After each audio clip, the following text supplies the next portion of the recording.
A D-Class drag races through the testing zone, screaming at the top of his lungs and doing donuts. A mime who is also in the testing chamber stares with disapproval, tapping his foot impatiently. Did we mention that the car is made of spiders? Yeah, this one is going to be a weird one, folks. Stay tuned for one of the craziest SCP stories you've ever heard. Emily had always dreamed of taking a trip to Paris. When the opportunity actually came to visit the city, she was overjoyed. She spent her time exploring art museums, tasting the bread and cheese, and walking through the city streets, taking in the sights. One of her favorite things about Paris was all of the street performers. As she walked, nibbling on a pain au chocolat, she delighted in the antics of jugglers, tossing colorful balls into the air. She gasped at the feat of athleticism and grace demonstrated by acrobats and contortionists. She giggled at the absurd shows put on by puppeteers and dabbed tears from her eyes at the sound of beautiful songs played and sung by musicians. It became part of her daily routine.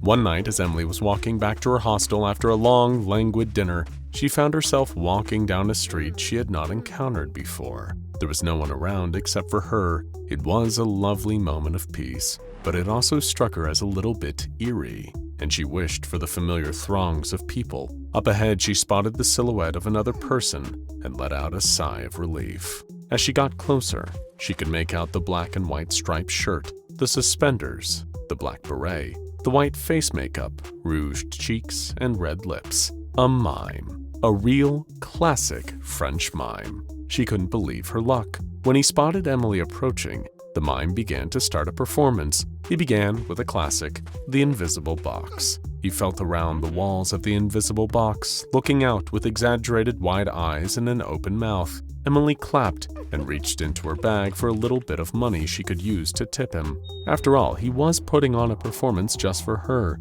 He deserved it. She walked closer to the mime, looking for a place to put her tip. She didn't see one, so she held up her hand, offering the money directly to the mime. As he took notice of how close she was getting, the mime began shaking his head vigorously, eyes wide and insistent. She didn't understand that he was trying to warn her until it was too late. Dozens and dozens of spiders began to crawl over the mime's face, out from inside of his clothes, from his shoes, pouring out over the street, and crawling up onto Emily. She tried to brush them off, she tried to run away, but no matter how hard she tried, the spiders just kept coming.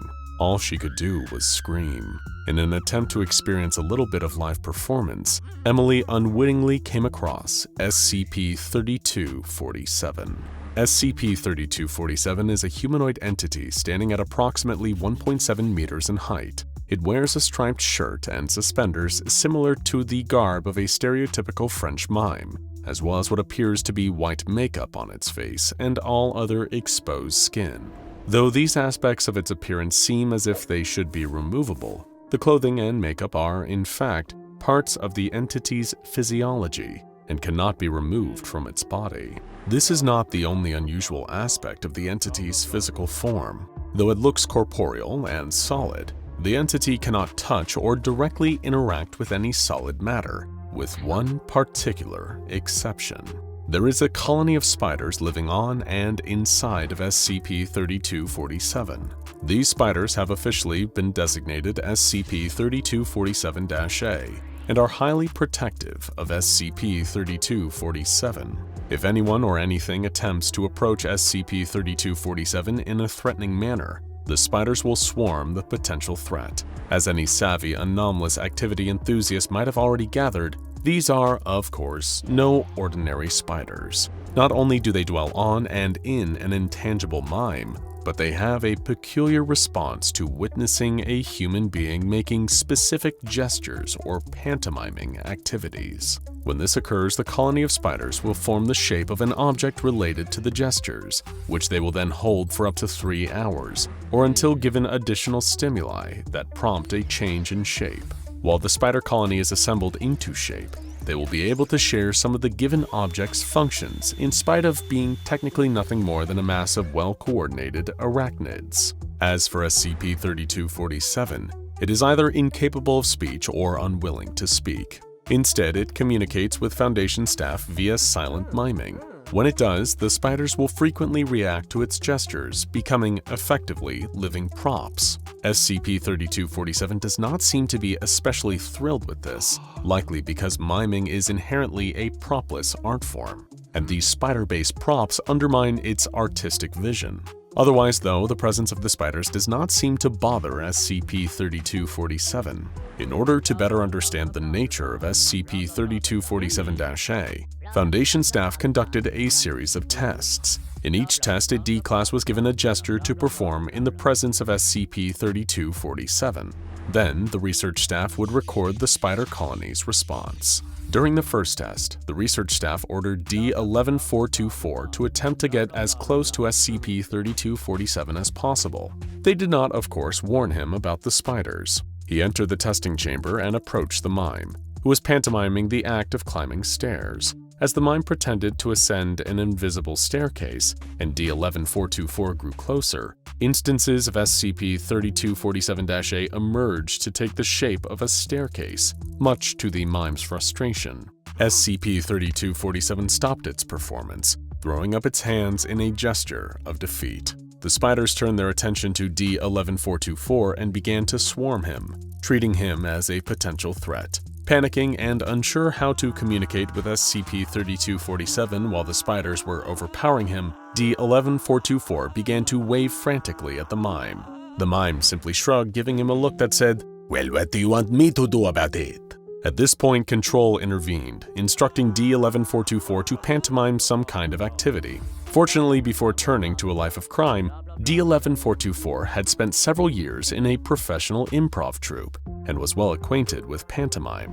His performing instincts kicked in, and he leapt into action. He put a hand to his ear as if listening to the ringing of a telephone. The spiders stopped their attack, responding immediately to his cue. They formed into the shape of a small table, with an old-fashioned rotary phone on top. The mime rolled its eyes in disdain at the sight of this prop-based performance, but D-11424 was on a roll. He crossed to the phone, picked up the receiver, and held it to his ear. "Hello?" he asked out of habit. He wasn't expecting to hear a voice on the other line, but then he did. Or rather, he heard the approximation of a human voice, created by a swarm of anomalous spiders. It sounded a bit like a human voice sped up, high-pitched, and squeaky, speaking some sort of gibberish. Realizing that this was his moment to escape, D-11424 placed the phone back in place and promptly left the testing chamber. The spiders remained in the shape of the rotary phone and the table for the next 2 hours, at which point they disassembled and returned to their home on SCP-3247. After his surprisingly creative work in this first test, it was decided that D-11424 would be the designated test subject for all future testing with SCP-3247, provided that additional complications did not arise. Though he wasn't especially fond of spiders, D-11424 was more than happy to accept the assignment, not that he had much choice in the matter. Still, it was definitely a better deal than getting fed to SCP-682, and it was a nice excuse to use his improv skills again after a long retirement. During the second test, D-11424 knew what to expect from SCP-3247. For this test, he was told to pantomime playing tug-of-war with an invisible opponent and an invisible rope. Now that he knew his improvisational scene partner would be a colony of spiders, he was able to enter the testing chamber with confidence. Once inside, he began to pantomime, pulling on a rope, having that rope tugged away from him by a strong opponent, and struggling to pull back. The spiders reacted right away, arranging themselves into the shapes of a long rope, one side of which was in D-11424's hands, as well as a large humanoid, vaguely muscular in shape, that was holding the other side of the rope.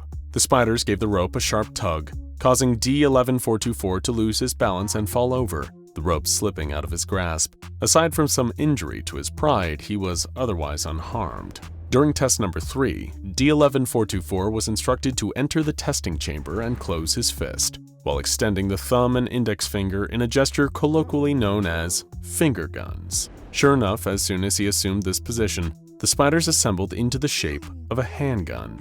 D-11424 was then instructed to pick up the spider gun and squeeze the place where the trigger would be if it was a real gun and not, spiders. A loud cracking sound was heard when the D-Class squeezed, as a spider shot out of the barrel of the gun at high speed before smacking into the nearby wall.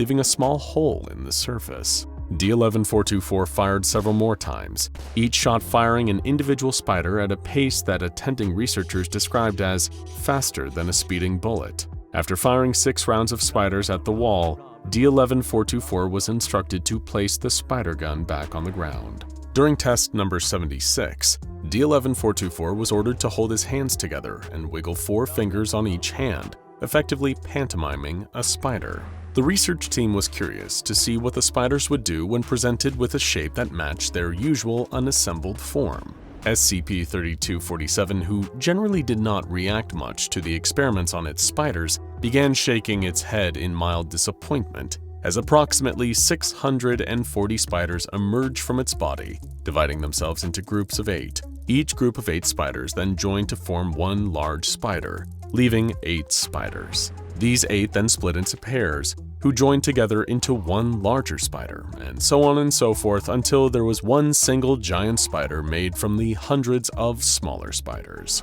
At this point, D11424 followed his heart, jumping onto the mega spider's back and riding it like a bull at the rodeo, as the spider bucked and ran back and forth across the room. According to official transcripts, D11424 yelled "Yee-haw" throughout this part of the test, until the head researcher ordered him to climb down from the spider and exit the room. He was reprimanded for his behavior and warned that if he acted without approval again, he would be taken off the project and reassigned to a much less enjoyable position as one of the designated eyes on SCP-173. D11424 immediately agreed to comply with future instructions. During test number 133, D11424 was sent into the testing chamber and told to shadowbox. He danced back and forth across the cell, doing his best Sylvester Stallone impression and throwing punches in the general direction of the spiders. In response, approximately 3,000 spiders poured out of SCP-3247, assembling into the shadowy shape of a boxer, and began to attack D11424. The mass of spiders conducted itself at the level of a professional boxer, dodging D11424's hits before coming back at him with a jab, cross, lead uppercut, and rear uppercut before he could defend himself. D11424 fell to the ground unconscious, and guards were forced to interrupt the test in order to remove him from the room and take him to the infirmary for medical treatment. After taking some time to recuperate, D11424 returned to testing with SCP-3247-A. He was instructed to mime steering a wheel, such as that of a car. Immediately, a number of spiders previously unseen during testing emerged from SCP-3247, arranging themselves into the shape of a sedan. D11424 was then commanded to climb inside of the spider car and see if he could start it. He refused, insisting, "I'm not getting in a spider car, are you nuts?" When pressed by Control to comply with orders, he made a rude hand gesture. I'll let you guess what that was. The spiders began to scramble to reassemble themselves in response to the changed gesture, prompting Control to stop the test early to spare the researchers' sensibilities. With strict guidelines to avoid inappropriate or violent gestures, D11424 was sent back into the testing chamber with instruction to try out a variety of animal-inspired gestures in rapid succession. He formed one hand into a fist and made a peace sign with the other hand, putting them together to make a snail. As he made his hand snail crawl through the air, the spiders crawled onto the floor and assembled into the shape of a snail in front of D11424. Though the spiders moved quickly, at their usual scuttling pace, once they formed into the snail, they slowed to a gradual creep.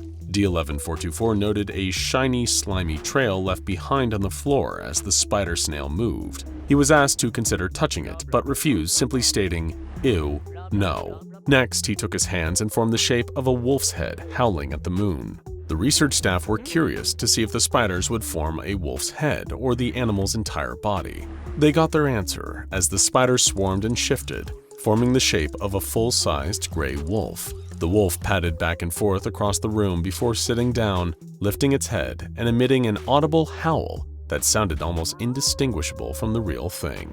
Next, D11424 crossed his thumbs over each other, fluttering hands like a pair of wings. The spiders separated into smaller groups and came together to form butterflies similar in size to a monarch. These spider butterflies began to flap their wings and, much to D11424's surprise, they took flight and swirled through the air around him. The D-Class was so moved by the beautiful sight that he shed a single tear, which he promptly wiped away out of embarrassment. Control then prompted him to try the next animal gesture.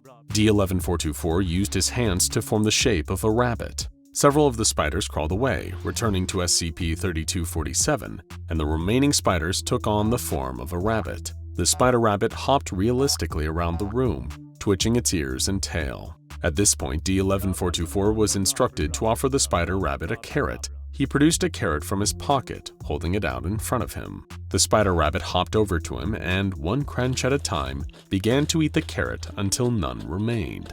D11424 appeared shaken up and asked to leave the testing chamber. As he followed all of his instructions, this request was granted. When he exited the chamber, all he would say was, "Where the hell did the carrot go? It doesn't have a stomach, it doesn't have a mouth, where did it go?"